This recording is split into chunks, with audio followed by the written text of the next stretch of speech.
I'd have my researchers and my speechwriters send me information, and then I'd say, really? He really said that?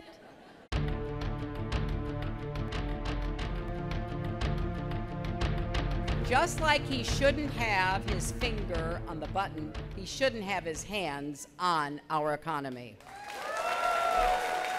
Liberals and conservatives say Trump's ideas would be disastrous.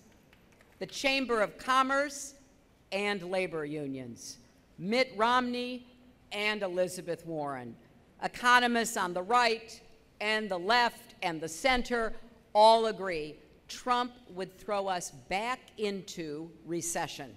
Trump would take us back to where we were before the crisis. He'd rig the economy for Wall Street again. He calls himself the king of debt. And his tax plan sure lives up to that name.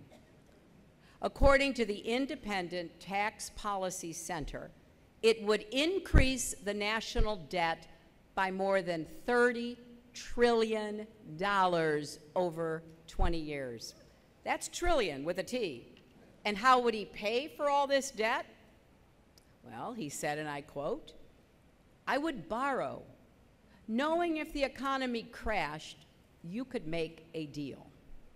The full faith and credit of the United States is not something we just gamble away. That could cause an economic catastrophe. Alexander Hamilton would be rolling in his grave.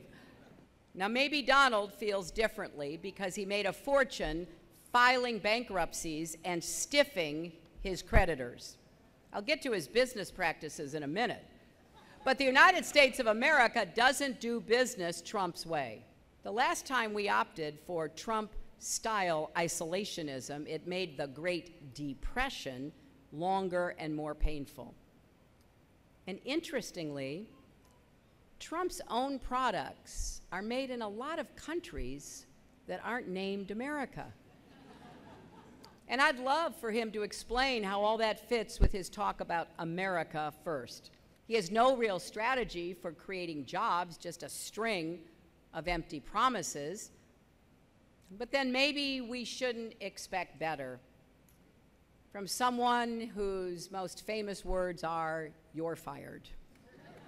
He's written a lot of books about business. They all seem to end at chapter 11.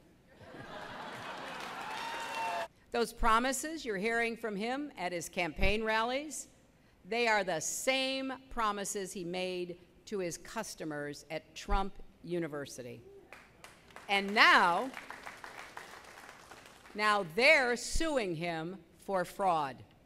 In America, we don't begrudge people being successful, but we know they shouldn't do it by destroying other people's dreams.